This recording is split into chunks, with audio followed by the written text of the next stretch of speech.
Has this ever been you?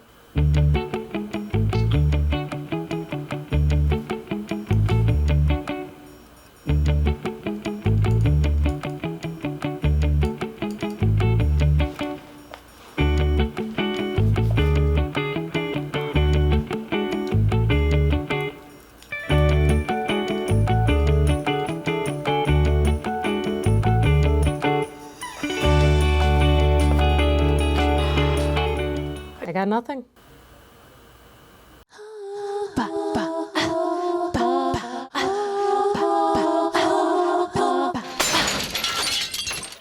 Okay guys, we are here today to do a little sketching and talk about how to find ideas to fill your sketchbook when you're coming up blank, as is always the biggest terror of any artist, the blank page. So, first and foremost, the easiest thing to do is to just find something nearby in your general vicinity of where you exist and draw it. So we're gonna start doing a little drawing with my little demon friend here. You don't have to have even anything interesting to just go at drawing stuff that's around you. You can take things that are otherwise not all that interesting and just screw around with them and kind of create something new out of it. You know, draw a pencil that's on your desk or some office supplies and just make it cute, make it scary, make it anything that you want it to be, just to give it some personality, a character, whatever. So, I mean, you can do the realism. You can always do the realism, which is great. But, you know, give it a few more goes and see what it leads to, because that's half of this, is just be drawing, just be creating, because you don't know what you're going to come up with, and every now and again something fantastic comes from just screwing around and filling up the sketchbook. So there used to be a lot of sources for like daily art challenges, either websites you could follow and get a daily email, or maybe it was on Twitter and they would just post a daily prompt, something to draw, or a weekly prompt even. There used to be a lot of those. There's just a couple left. I did a little digging to see who still exists out there, and I only found a few. There is a site called Doodle Addicts. That's an artist's website and resources, and you can, they require memberships, but you can join for free to get access to art challenges. They do have weekly prompts, but you have to be a member. I think it's something like $5 a month to be able to take part in those. And what else is there? Reddit has a subreddit called Drawing Prompts where people post random things. Seems like there's a post about every other day or so. So there are things out there to do that. You can also come up with your own. You can make your own challenges. Say, every day for a year I'm going to draw X, or whatever. Maybe pick something absolutely benign and stupid and see if you can come up with new ways to draw it every single time to get something different out of it.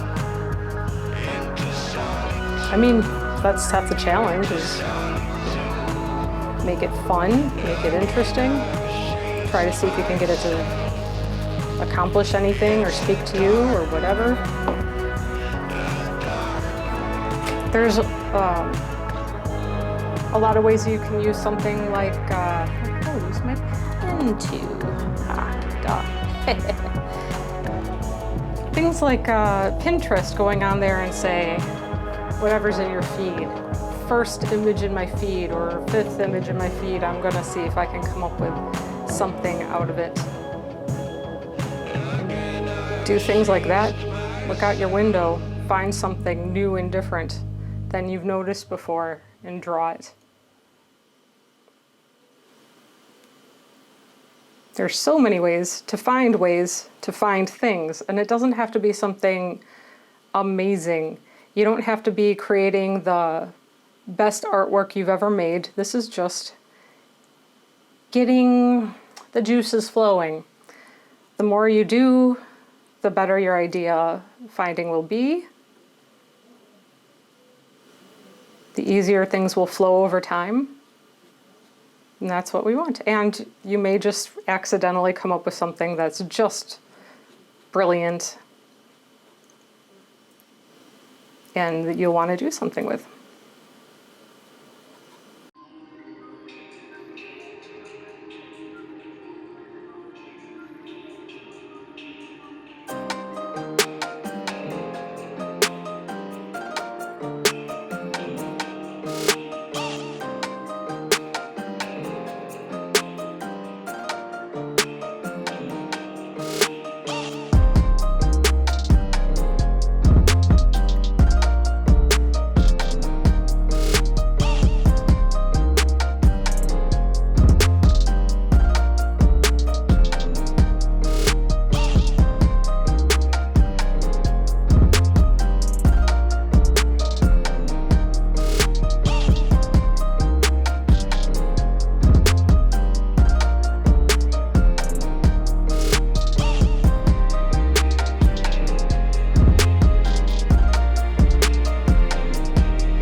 One other option that exists for coming up with prompts, some of these adorable, there are some cute books you can actually buy for art prompts.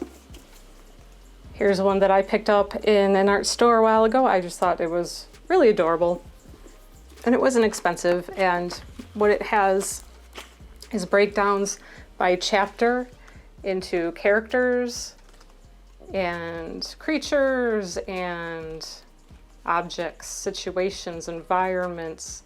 So you can just flip to a page, pick something out to draw, and there's your idea, and you can see where it takes you. Let's give it a shot right here. What have we got? How about a monster hatchling emerging from its egg? Right here. See what we come up with.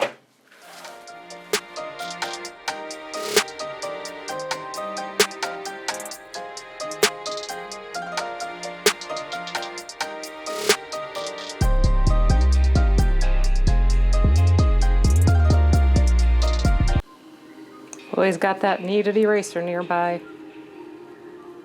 That's a must-have.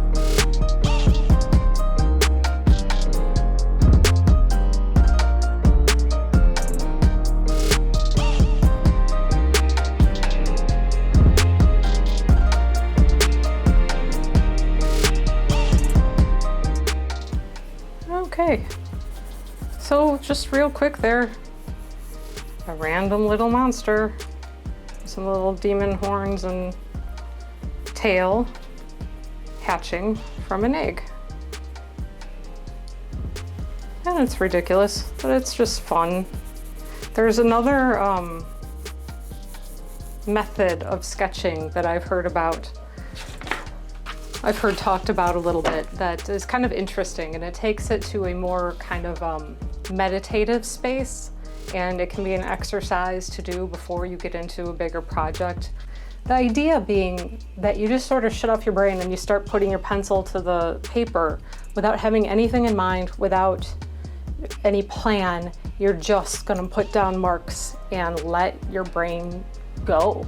So what happens if you just stop thinking about what you're drawing and you just start drawing? What comes out? And it can be a little bit meditative. It's sort of doodling, but sometimes things can come out of it. So the concept of automatic drawing is kind of a spin-off of surrealist movement. One of the artists that kind of pioneered it was an English artist called Austin Osman Spar. I don't know if I'm saying that right, I hope so. But he wrote about it in his book, The Book of Pleasure.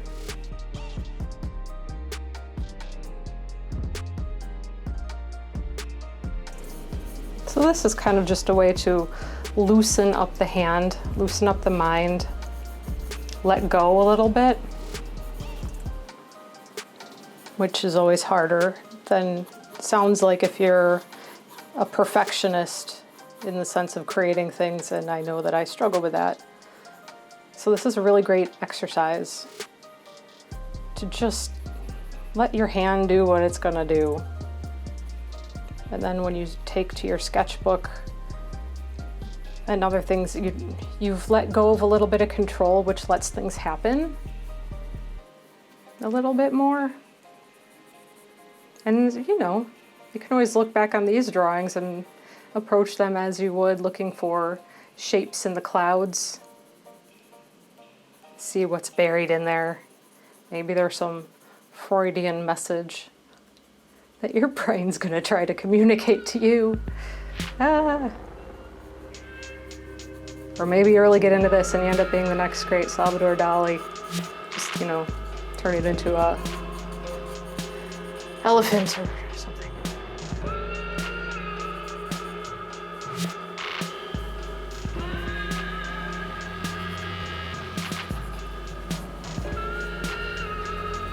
And it's kind of nice to do something meditative like this these days when there's so much just awful all the time. I mean, every day is a gift, and we get out of it what we find to get out of it. But I don't know about you, if you do any of the so-called doom scrolling these days, or are you just falling down those traps of all the horrible things that are going on in the world? The news just never seems to actually get better. I have actually found that it's a big anxiety trigger for me. I have to watch it. I do still read and follow the news through news aggregators, but I know when I can and can't get on there and look at it. I got off Facebook entirely, deleted my account as best as I could figure out to do it, and I just couldn't deal with it. I'd go on there and just mindlessly scroll, wasting time, and just end up feeling sick about the world and about humanity. So it wasn't worth the cost to my mental health to know what some random person is doing in their lives, or what some random person is hating on today, and what's a conspiracy theory, and God knows what else. I just couldn't. I got off of it. So that's just a survival technique that I figured out I needed for now. Hopefully, you know, always hope for a better tomorrow, that things don't continue down Crazyville.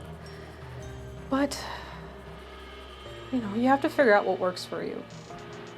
What can you do to best take care of your mental well-being, your personal, physical, mental health, all of that. And that's different for everybody. So something that just lets you be quiet for a minute and not have to consume anything, not have to really give it a lot of thought. Just be, just draw, fill the page with nonsense. You know, it's really funny, this right here keeps making me think of like a fast food soda. There's a straw, there's the can, and it's really bothering me. Go away. I don't drink soda. I quit. I used to, growing up, be a huge soda fanatic when I was a kid and when I was a teenager. And I stopped drinking soda in my mid-20s, and I can't tolerate it at all anymore. It's just so cloying and sweet and disgusting, and and it's so terrible. It's so terrible for you.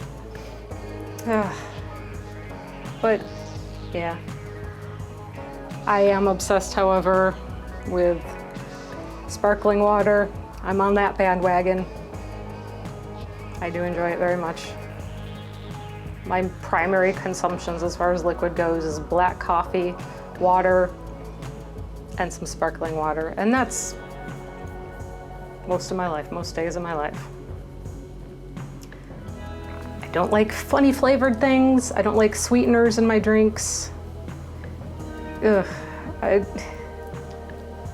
You know what got me off of drinking sodas was actually iced tea at the time.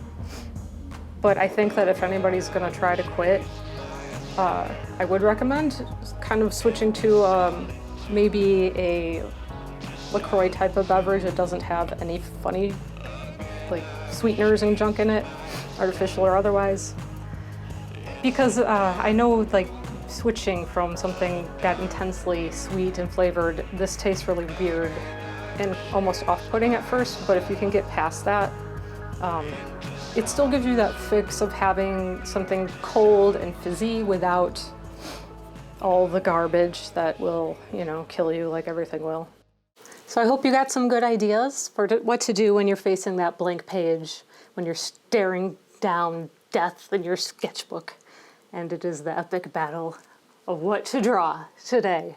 So, automatic drawing, there's using the world around you to create something new and twist it and come up with new styles, whatever. And they're seeking out drawing challenges and prompts from books or online sources. So between these things, guys, I hope that this helps you fill up those sketchbooks. Get at it, get busy, draw stuff, stay sane, make things. I'll see you next time.